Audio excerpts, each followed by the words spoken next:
Assalamualaikum warahmatullahi wabarakatuh. Selamat pagi mahasiswa sekalian. Hari ini kita akan membahas tentang prinsip pemberian obat pada pasien.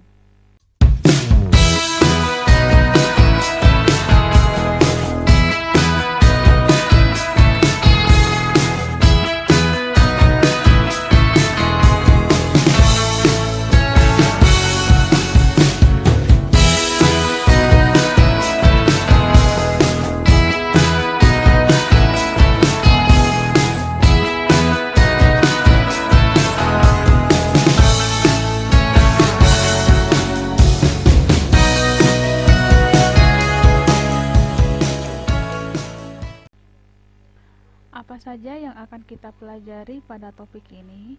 Yang pertama adalah keselamatan pasien, yang kedua adalah tujuan dari prinsip benar dalam pengobatan, dan yang ketiga adalah tujuan dari keselamatan pasien.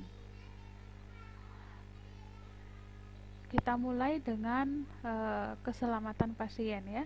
Jadi, apa yang dimaksud dengan keselamatan pasien itu? Yaitu sistem tatanan atau pelayanan dalam suatu rumah sakit yang memberikan asuhan pasien secara lebih aman ya. Dan keselamatan pasien ini bertujuan untuk mencegah kesalahpahaman dan melindungi pasien dari bahaya pengobatan. Yang pertama yang harus kita lakukan untuk menjaga keamanan pasien, yang pertama adalah mengidentifikasi pasien dengan benar. Nah, adapun tujuan dari mengidentifikasi pasien dengan benar di sini, yang pertama adalah mengidentifikasi dengan benar pasien yang akan diberikan pelayanan pengobatan sesuai dengan yang seharusnya. Dan yang kedua adalah tujuannya mencocokkan layanan pengobatan pasien yang bersangkutan. Nah, bagaimana cara untuk mengidentifikasi pasien ini? Jadi yang pertama kita harus melakukan identifikasi yang lebih spesifik ya, yang kemudian digunakan pada kebijakan dan atau prosedur kolaboratif ya. Dalam hal ini adalah memberikan obat, kemudian dalam hal pengambilan spesimen sampel darah ya, kemudian dalam hal perawatan ICU. Nah, kebijakan atau prosedur ini harus memiliki minimal dua cara dalam mengidentifikasi pasien. Yang pertama adalah nama pasien, kemudian nomor rekam medik, tanggal lahir pasien, dan gelang ID barcode ya. Nah, kemudian yang ketiga yaitu tidak mengidentifikasi pasien melalui nomor kamar atau lokasi pasien. Dan yang keempat, mengidentifikasi diklarifikasi oleh dua petugas yang berbeda di lokasi yang berbeda ya, misalnya di ruang poli dan di ruang petugas di ruang poli, satunya lagi kemudian petugas di ruang UGD. Nah, untuk cara mengidentifikasi ini seperti yang dijelaskan pada poin-poin ini adalah kita harus mengidentifikasi pasien yang akan diberikan pengobatan atau pelayanan obat ya, baik itu pemberian resepnya, kemudian mungkin dalam hal visitasi, dalam hal pemberian informasi obat kepada pasien di kamar inap ya. Jadi harus kemudian kita lakukan pengidentifikasian pasien secara benar ya, dengan melihat nama pasiennya, nomor rekam mediknya, tanggal lahir, dan gelang ID barcode-nya. Dan di sini ditekankan bahwa tidak boleh kemudian mengidentifikasi pasien melalui nomor kamar atau lokasi pasien itu sendiri ya, karena bisa saja kemudian berubah ya. Kemudian yang kedua adalah meningkatkan komunikasi yang efektif. Nah, komunikasi yang efektif di sini harus terjadi antara pasien dengan farmasis atau dalam hal ini adalah apoteker. Nah, komunikasi efektif di sini adalah komunikasi yang dapat mengurangi kesalahan dan meningkatkan keselamatan pasien karena tepat waktu, akurat, lengkap, jelas, dan mudah dimengerti oleh penerima ya, atau dalam hal ini adalah berbagai pihak yang dimaksud ya. Jadi kalau misalnya kita berkomunikasi dengan pasien atau keluarga pasien ya, ataukah dengan seorang apoteker berkomunikasi dengan para medis yang lain, misalnya perawat, bidan ya, ataukah dengan dokter itu sendiri. Seperti itu ya. Jadi dalam komunikasi efektif ini semuanya itu harus menyampaikan sesuatu dengan jujur dan tidak ada kemudian manipulasi di dalamnya ya. Ini untuk menghindari terjadinya kesalahan dan dalam hal meningkatkan keselamatan pasien selama pasien itu kemudian dirawat di rumah sakit. Nah, kemudian berikutnya adalah rumah sakit juga dapat mengembangkan kebijakan atau prosedur terhadap komunikasi lisan dan order via telepon yang mencakup satu pencatatan. Kemudian yang kedua adalah kejelasan atau data dimasukkan ke dalam perangkat komputer. Kemudian yang ketiga adalah kelengkapan order atau hasil penunjang oleh penerima informasi, dan penerima membaca kembali order atau hasil penunjang, kemudian mengkonfirmasi catatan dan membaca kembali dengan akurat ya. Jadi ada misalnya mengkomunikasikan via lisan ya, misalnya terkait dengan kejelasan resep seperti itu. Nah, kemudian ini juga bisa kemudian apa namanya diklarifikasi lagi atau dilihat kembali apakah sudah cocok ya resep yang kemudian diberikan itu sebelum kemudian farmasis di instalasi farmasi atau di depot apotek farmasi di rumah sakit itu menyediakan obat. Jadi harus dilihat lagi kembali apakah sudah sesuai ya. Nah, ketika juga kemudian ingin memberikan obatnya, maka harus kembali lagi ya mengidentifikasi pasien yang akan diberikan obat tersebut. Sudah cocokkah nama pasiennya, kemudian nomor rekam mediknya ya, dan diagnosanya juga sudah cocokkah dengan obat yang kemudian akan diberikan ya. Kemudian pada saat memberikan obat juga harus kemudian dilihat semua itu sambil kemudian memberikan informasi terkait dengan obat yang diberikan. Nah, kemudian yang ketiga adalah meningkatkan keamanan obat yang perlu diwaspadai ya. Jadi ada beberapa obat yang memang kemudian bisa saja dengan menimbulkan efek samping yang serius jika penggunaannya itu tidak secara hati-hati. Misalnya itu adalah obat-obat yang memiliki indeks terapi yang sempit ya, dalam hal ini mempunyai dosis yang kecil ya, ataukah memiliki nama yang serupa antara dua obat. Jangan sampai nanti kemudian kita salah mengambil ya. Jadi terkadang hal itu terjadi di apotek ya, baik itu apotek rumah sakit ataukah apotek-apotek swasta lainnya ya. Makanya perlu kemudian melakukan identifikasi atau pengelompokan nama-nama obat yang kemudian mirip ya, tetapi hanya berbeda pada hal dosis.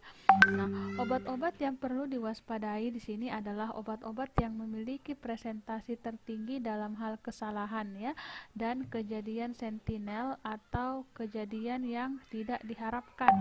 Nah, obat yang perlu diwaspadai di sini adalah yang pertama yang terkategori dalam norum, yaitu nama obat, rupa dan ucapan mirip ya, ataukah dalam istilah asingnya adalah lasa atau look alike, sound alike. Nah, yang bagaimana contohnya ini ya? Contohnya di sini adalah uh, apa namanya? Metilprednisolon misalnya ya, metilprednisolon 4 dengan metilprednisolon 8 dengan metilprednisolon 16. Nah, ini kan mempunyai nama yang sama ya, tapi hanya berbeda dalam hal dosis ya. Ataukah misalnya uh, apa ya, levofloxacin dengan ofloxacin misalnya. Nah, ini hanya berbeda sedikit saja ya. Nah, jadi ini harus kemudian diberikan penanda baik-baik di rak obat itu. Biasanya itu dengan memberikan label nama yang besar dan kemudian berbeda ya.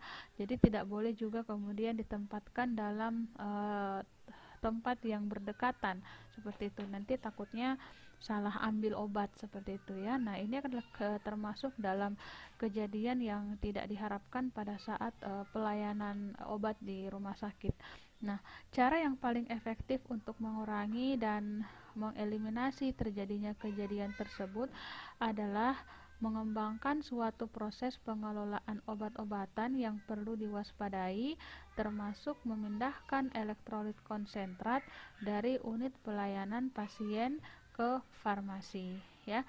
Jadi untuk beberapa elektrolit konsentrat ini juga dia termasuk dalam high alert ya. Elektrolit konsentrat misalnya magnesium sulfat 40% ya, atau NaCl 3%.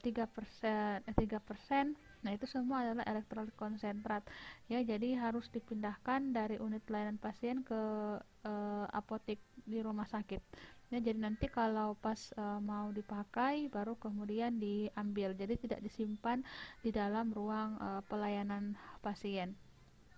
Nah, bagaimanakah prinsip yang benar ya dari pemberian obat itu sendiri? Jadi ada 10 prinsip dari pemberian obat yang betul. Yang pertama itu adalah prinsip 5 benar, dan ada tambahan lagi 5 prinsip. Prinsip yang utama di sini adalah yang pertama benar pasien, kemudian benar obatnya ya, kemudian benar dosis yang diberikan. Berikutnya adalah benar waktu pemakaian dan benar rute pemberiannya. Ditambah lagi dengan prinsip 5 lainnya. Yang pertama adalah benar pengkajian, benar dokumentasi, benar pendidikan kesehatan pasien, benar evaluasi, dan benar penolakan oleh pasien. Jadi prinsip pemberian obat ini biasanya disingkat dengan 5 plus 5 right ya. 5 plus 5 right ya. 5 right-nya tadi ini adalah yang prinsip 5 benar. Kalau 5 plus-nya ini yang prinsip tambahannya tadi. Nah, bagaimana yang dimaksud dengan benar pasien ya? Jadi benar pasien di sini kita bisa melakukan pengecekan atau pengidentifikasian terhadap pasien dengan memeriksa ID pasien dan menyebutkan namanya sendiri ya. Jadi ada gelang ID pasien untuk pasien-pasien yang dirawat di rumah sakit ya. Jadi kita lihat gelang pasiennya, kemudian kita suruh pasiennya menyebutkan namanya. Jika pasien menyebutkan nama yang sama dengan yang tertera pada gelang ID, berarti pasien itu sudah betul. Kemudian cek langsung ke pasien untuk menjawabnya ya. Apabila tidak bisa secara verbal, respon nonverbal atau anggukan pasien. Bisa juga dengan cara seperti itu ya. Tapi kalau tidak bisa, misalnya pasien dengan gangguan kejiwaan, di bawah umur atau tidak sadar, maka data pasien tersebut bisa ditanyakan melalui keluarga pasien tersebut. Nah, bagaimana dengan benar obat ya?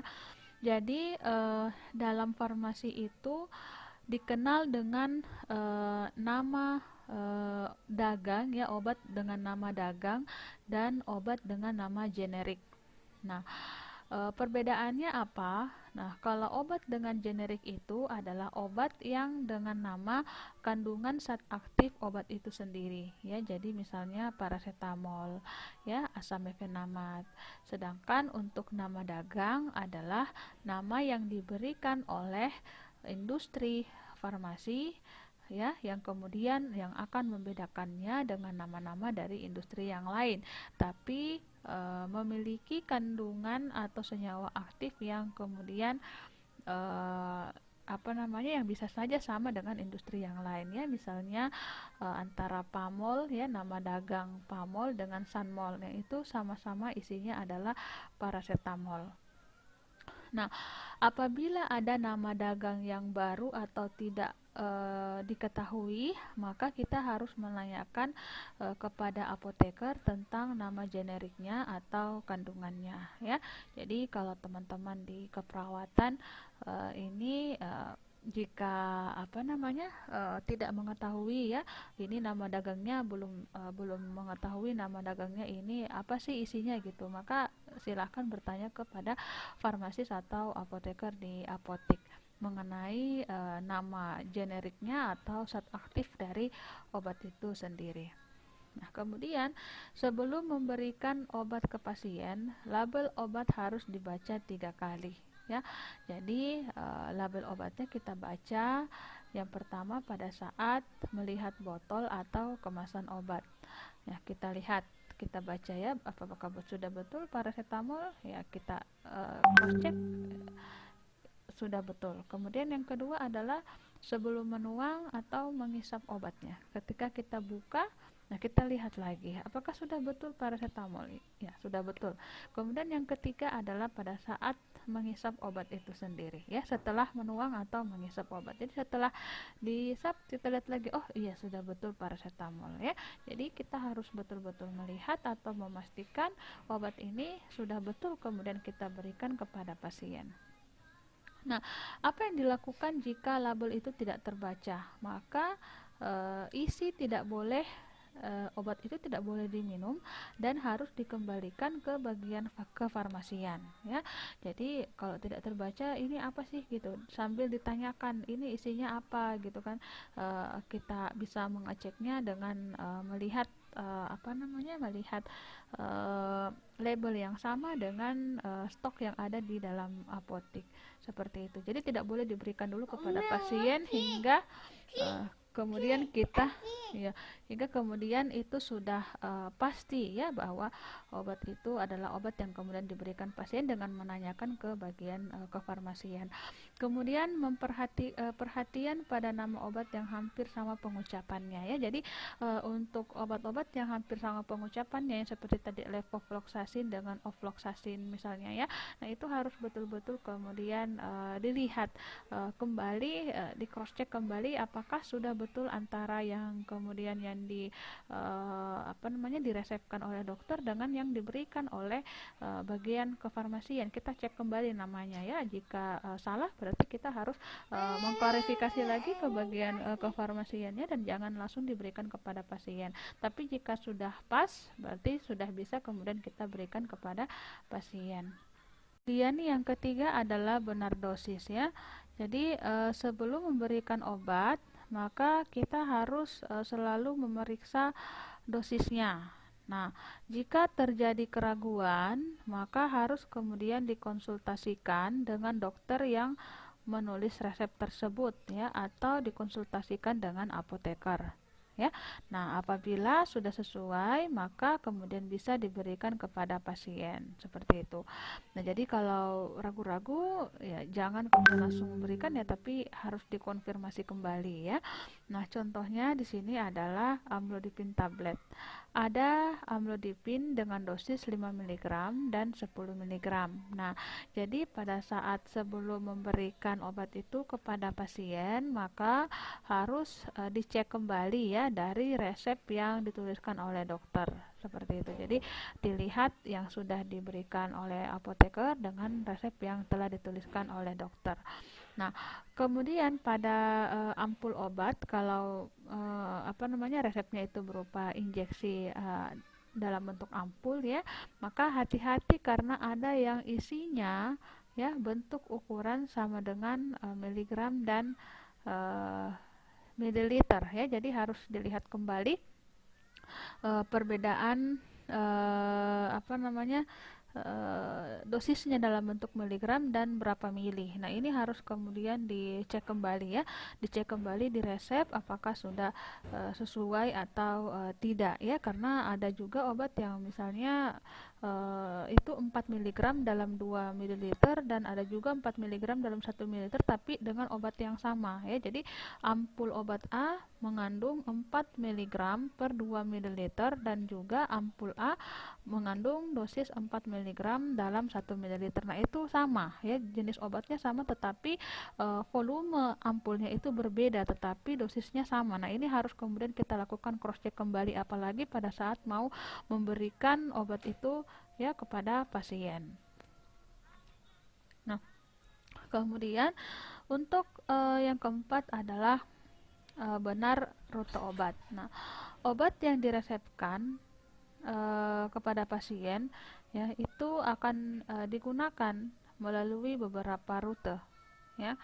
Nah, rute yang diberikan tersebut itu harus disesuaikan dengan kondisi pasien, seperti kondisi keadaan umumnya seperti apa ya, apakah dalam keadaan pingsan, tidak sadar, atau lelah ya, seperti itu.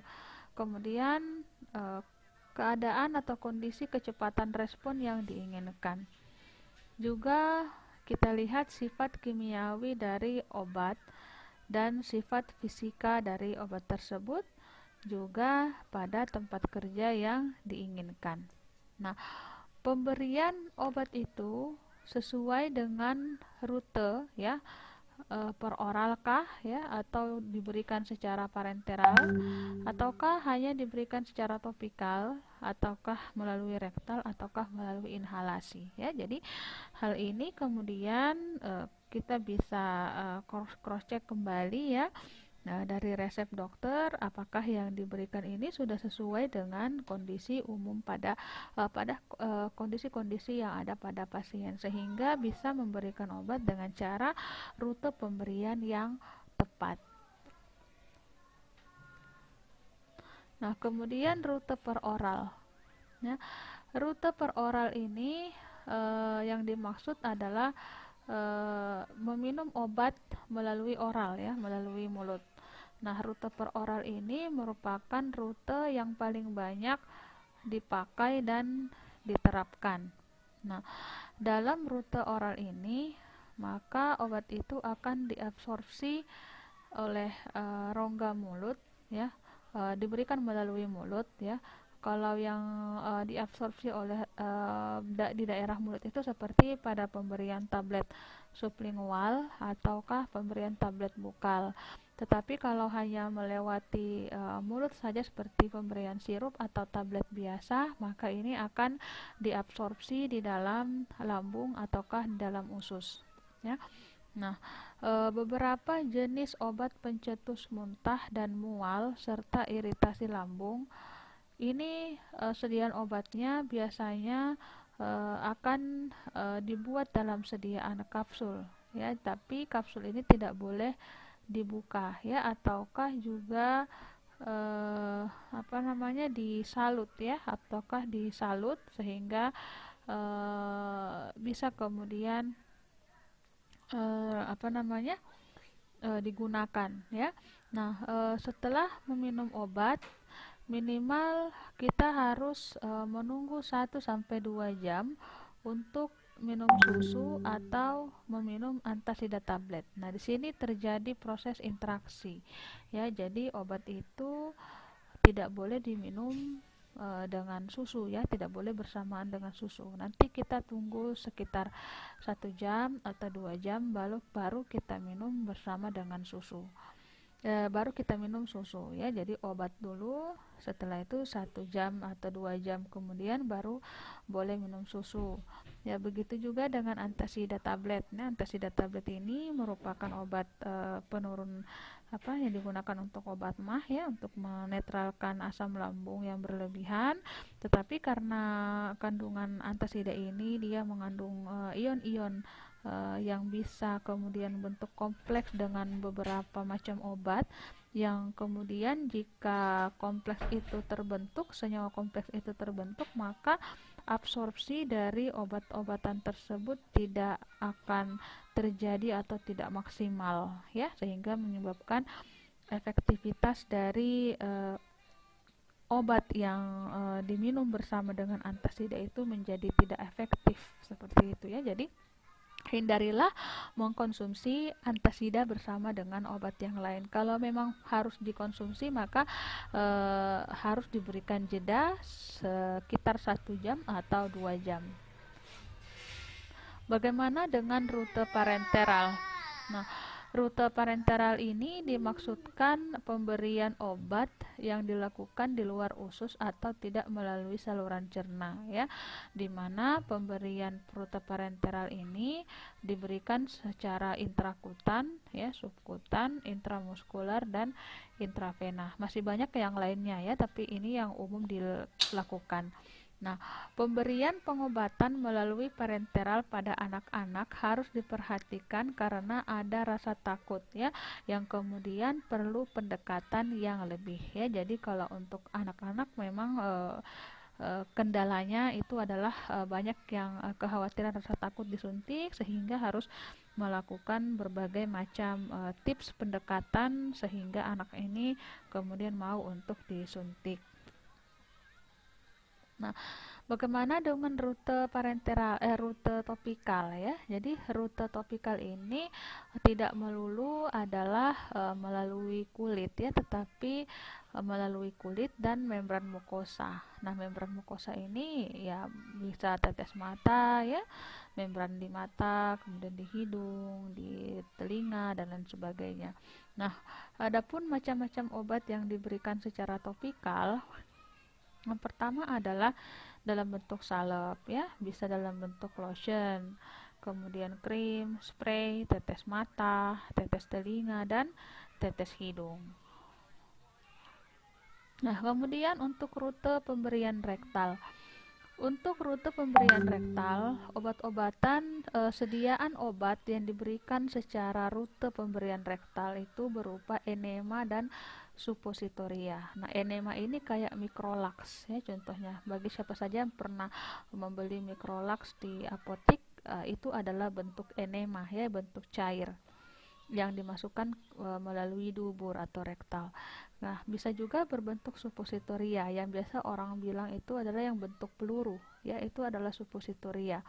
Nah, obat ini ya, suppositoria ini akan mencair pada suhu badan ya. Jadi pada saat memang kita lihat itu dia kan beku ya.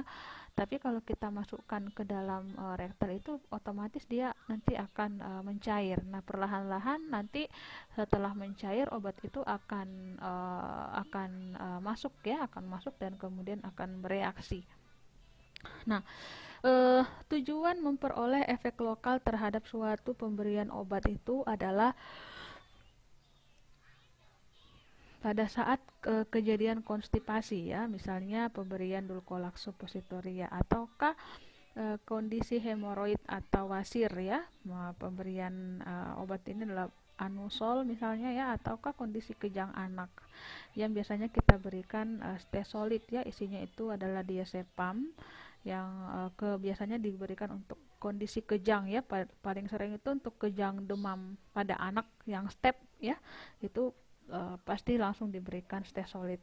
Nah, pemberian obat melalui rektal ini memiliki efek yang lebih cepat ya bila dibandingkan pemberian obat dalam bentuk oral ya, karena memang dia langsung terabsorpsi di daerah pembuluh darah ya yang ada di sekitar rektal, yang itu kemudian lebih cepat memberikan efek ya karena lebih cepat mencapai tempat target atau tempat kerja dari obat tersebut. Nah, kemudian pemberian obat secara inhalasi, yaitu pemberian obat melalui saluran pernafasan. Nah, adapun alasan pengobatan inhalasi pada kasus pernafasan, yaitu saluran nafas memiliki epitel untuk absorpsi yang sangat luas. Dengan demikian, berguna untuk pemberian obat secara lokal pada salurannya ya, misalnya pemberian salbutamol, kemudian Combifen atau Berotek ya, ini semua untuk pengobatan asma melalui nebulizer. Nah, terapi oksigen juga termasuk dalam terapi melalui inhalasi ya. Jadi inhalasi itu yang dihirup ya, baik itu melalui mulut ataukah melalui hidung ya, seperti itu. Nah, yang kelima adalah benar waktunya ya. Nah, jadi pemberian obat itu harus diberikan pada waktu yang betul atau waktu yang benar ya, di mana adalah saat di mana obat yang diresepkan harus diberikan. Nah, dosis yang sering dipakai dalam peresepan obat ya, misalnya BID, singkatannya BID itu bis in die ya. Ini BID ini adalah singkatan bahasa Latin yang digunakan dalam kefarmasian. Dokter-dokter menulis resep dengan istilah-istilah Latin seperti ini ya. Nah, ini artinya 2 kali sehari. Kemudian ter indie itu disingkat TID, sama dengan itu adalah artinya 3 kali sehari ya. Kemudian quarter indie. Nah, ini adalah 4 kali sehari. Nah, kemudian Q6 hor ya, itu adalah setiap 6 jam. Nah, jadi setiap 6 jam diberikan obatnya. Seperti itu ya. Nah, maksud dari benar waktu ini adalah agar kadar obat dalam plasma dapat dipertahankan ya. Jadi pemberian obat secara benar ya, sesuai dengan waktunya itu 2 kali sehari, 3 kali sehari, 4 kali sehari, bahkan setiap 6 jam itu dimaksudkan untuk kadar obat atau kadar dosis obat dalam plasma itu tetap dipertahankan ya, karena kalau misalnya dalam ilmu farmasi itu ada yang namanya minimum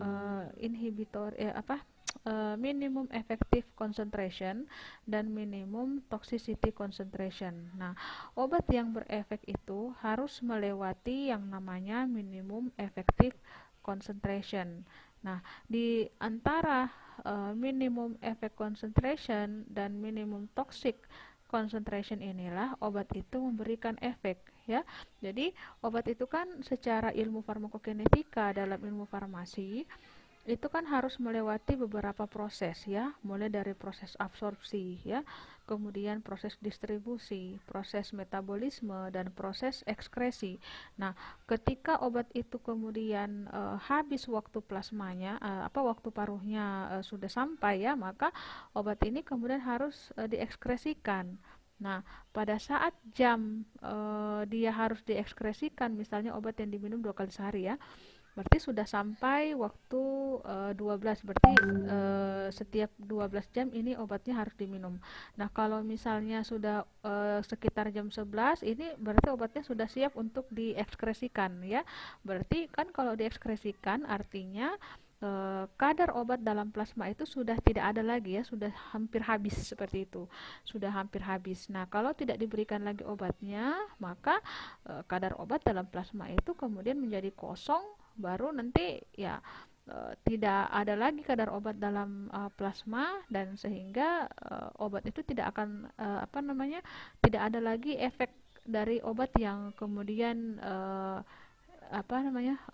tidak ada lagi obat yang memberikan efek dalam tubuh kita ya, sehingga harus diberikan uh, obat berikutnya supaya ada lagi obat dalam tubuh kita yang memberikan efek ya. Makanya kalau misalnya orang habis operasi itu uh, orang habis operasi kalau sudah habis misalnya habis 8 jam ya, itu akan merasa sakit lagi ya, karena tidak ada lagi obat yang berada di dalam plasma yang bisa memberikan efek menurunkan nyeri. Jadi harus disuntikkan lagi obat anti nyerinya atau diminum lagi obat anti nyerinya, baru kemudian nyerinya itu menjadi reda lagi ya. Tapi untuk menjaga kestabilan dari obat itu, maka harus diminum sesuai dengan aturan pakai. Nah, untuk pemberian obat itu diberikan ya, untuk obat-obatan oral ya, biasanya itu diberikan sebelum makan, ada yang diberikan sebelum makan, ada yang diberikan bersamaan dengan makanan yang sementara kita makan minum obat ya. Kemudian ada yang diberikan setelah makan. Nah, kemudian benar dokumentasi ya. Dokumentasi merupakan suatu metode untuk mengkomunikasikan suatu informasi yang berhubungan dengan manajemen pemeliharaan kesehatan, termasuk pemberian obat-obatan, ya, di mana dokumentasi merupakan tulisan dan pencatatan suatu kegiatan atau aktivitas tertentu secara sah atau legal. Nah, dalam hal terapi ini, setelah obat itu diberikan, maka harus didokumentasikan, ya. Makanya ada catatan-catatan biasanya, ya, kalau teman-teman perawat itu didokumentasikan, ya, berapa dosis yang diberikan, kemudian rutenya, ya, kemudian waktu dan oleh siapa obat itu diberikan. Nah, apakah pasien menolak meminum obatnya atau tidak? Itu juga perlu dicatat, nanti kemudian dievaluasi. Nah, eh, kalau misalnya pasien tidak mau minum obatnya, maka harus dicatat alasannya dan juga harus dilaporkan. Nah, nanti kemudian akan didiskusikan lagi kembali bersama dengan dokter dan apoteker dan perawat seperti itu, ya. Sehingga tujuan dari terapi kepada pasien itu kemudian bisa sukses, ya, atau bisa berhasil. Nah, ini adalah perhitungan dosis obat pada rumus dasar, ya, dengan rumus D per H dikali V sama dengan A, di mana D ini adalah dosis yang diinginkan atau dosis yang diperintahkan oleh dokter dibagi dengan dosis yang di tangan, atau dosis obat pada label tempat obat botol atau vial, ya. Kemudian V itu adalah bentuk bentuk obat yang tersedia, apakah berupa tablet, kapsul, atau cair, ya.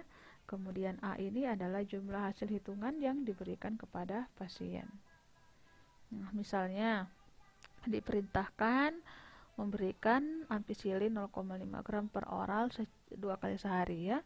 Nah, obat yang tersedia adalah ampicillin 250 mg. Nah, langkah pertama yang harus kita lakukan adalah mengkonversi gram menjadi miligram, ya. Jadi dari 0,5 gram dikonversi menjadi 500 mg. Nah, langkah kedua baru kemudian kita masukkan ke dalam rumus, ya. Yang diminta tadi adalah 500 mg ampicillin, kemudian dibagi dengan dosis obat yang tersedia. Yang tersedia itu yang ada di apotek, ya, yang ada di apotek, yaitu dosis yang 250, ya. Jadi dosis 500 tidak ada, tetapi yang dosis 2,5 ada. Jadi berapa yang diberikan kepada pasien, ya, secara otomatis kita berikan 2 kapsul, ya. Karena kalau kita hanya berikan 1 kapsul saja berarti tidak sesuai dengan perintah yang diresepkan oleh dokter, yang harus kemudian diberikan 500 mg, ya. Kalau hanya diberikan 1 kapsul saja berarti hanya memberikan dosis 250 mg, ya. Bisa saja kemudian obat ini meskipun diberikan tapi dia tidak menimbulkan efek. Jadi harus diberikan 2 kapsul, ya. Jadi 250 dikali 2 itu sama dengan 500 mg. Nah, kemudian untuk perhitungan berdasarkan rasio proporsi. Nah, diketahui, ya, H dibagi V sama dengan yang diinginkan D dibagi X, di mana D ini adalah dosis yang diinginkan atau dosis yang diperintahkan oleh dokter. Kemudian H ini adalah dosis pada label obat, kemudian V ini adalah bentuk sediaan, dan X ini adalah jumlah hasil hitungan yang diberikan kepada pasien. Nah, diperintahkan ampicillin 4 kali 100 mg, ya. Jadi harus memberikan ampicillin 4 kali sehari. Dosisnya itu adalah 100 mg. Sedangkan yang tersedia adalah ampicillin dengan dosis 250 mg, ya. Sediaannya ini adalah sirup, ya. Jadi sirupnya ini komposisinya adalah setiap 5 ml sendok itu mengandung 250 mg ampicillin. Nah, jadi di sini konversi itu tidak diperlukan, ya, karena keduanya dinyatakan dalam unit pengukuran yang sama. Seperti itu ya. Jadi langsung saja dosis yang tersedia adalah 250 ya. Nah, ini yang dimaksud yang sama itu adalah antara ini ya, 250 mg dengan 100 mg. Nah, yang ditanyakan ini adalah berapa mili yang diberikan kepada pasien. Nah, jadi kita hitung ya 250 mg yang tersedia yang ada di apotik dibagi dengan 5 ininya ya 5. Nah, kemudian yang diminta adalah 100 mg. Jadi berapa mili yang diberikan? Berarti 250 dikali dengan X ya, 250 dikali sini, kemudian 5 milinya dikali dengan 100 mg. Berarti 500 dibagi dengan 250 sama dengan 2 ml. Jadi dalam 2 ml ini mengandung 100 mg ampicillin. Nah, inilah yang kemudian akan diberikan kepada pasien. Nah, kemudian bagaimana dengan perhitungan berdasarkan berat badan? Ya, metode berat badan dalam perhitungan memberikan hasil yang individual dalam dosis obat dan terdiri dari 3 langkah. Nah, konversi jika perlu, yaitu 1 kg sama dengan 2,2 pon ya, atau dalam bahasa Inggrisnya itu ditulisnya lb. Nah, kemudian tentukan dosis obat per berat badan dengan mengalihkan dosis obat dikali dengan berat badan itu sama dengan dosis klien atau dosis pasien per hari. Kemudian langkah ketiga adalah ikuti rumus dasar atau metode rasio dan proporsi untuk menghitung dosis obat. Nah, contohnya ini adalah diperintahkan ya fluorouracil 12 mg per kilogram per hari secara intravena dan tidak melebihi 800 mg per hari ya. Sedangkan berat pasiennya itu adalah 132 pound ya, 132 pound. Nah, harus dikonversi dulu. Konversi pound menjadi kilogram. Ya, jadi 132 dibagi 2,2 ini akan menghasilkan 60 kg ya. Nah, kemudian masukkan ke rumus miligram dikali dengan kilogram. Ini tadi ya 12 mg dikali dengan 60. Ini 60 ya. Berarti sama dengan 720 mg. Berarti yang diberikan ini adalah fluorouracil, dosisnya adalah 720 mg ya. Nih. Nah, kemudian soal kedua adalah kita diperintahkan ya memberikan Cefaclor dalam dosis 20 mg per kilogram per hari dalam dosis terbagi 3, berarti 3 kali sehari ya diberikan. Nah, sedangkan berat anak ini adalah 31 lb. Nah, label obat Cefaclor ya yang tersedia, sediaan obat Cefaclor yang tersedia itu adalah 120 mg per 5 ml. Nah, yang pertama kita lakukan adalah mengkonversi pound menjadi kilogram. Jadi tadi 31 kita langsung bagi dengan 2,2 dapat 14 kg ya. Kemudian mengalihkan 20 mg dikali dengan 14 sama dengan 280 mg per hari. Nah, karena diminta tadi dalam dosis terbagi 3, berarti satu kali penggunaan itu adalah 280 dibagi 3 dosis sama dengan 93 mg per dosis ya. Nah, kemudian kita masukkan ke rumus. Ya, kita masukkan ke rumus ini.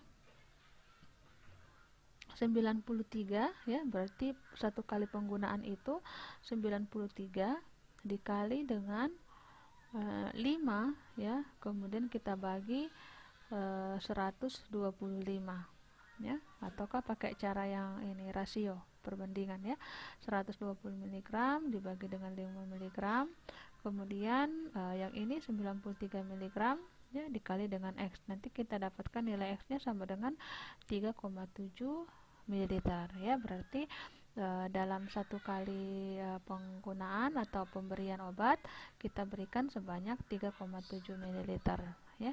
Jadi paginya 3,7 ml, siangnya 3,7 ml dan malamnya 3,7 ml seperti itu ya. Oke, saya rasa untuk materi hari ini kita cukupkan sampai di sini. Semoga bisa dipahami dengan baik. Saya akhiri dengan ucapan wabillahi taufiq wal hidayah. Wassalamualaikum warahmatullahi wabarakatuh.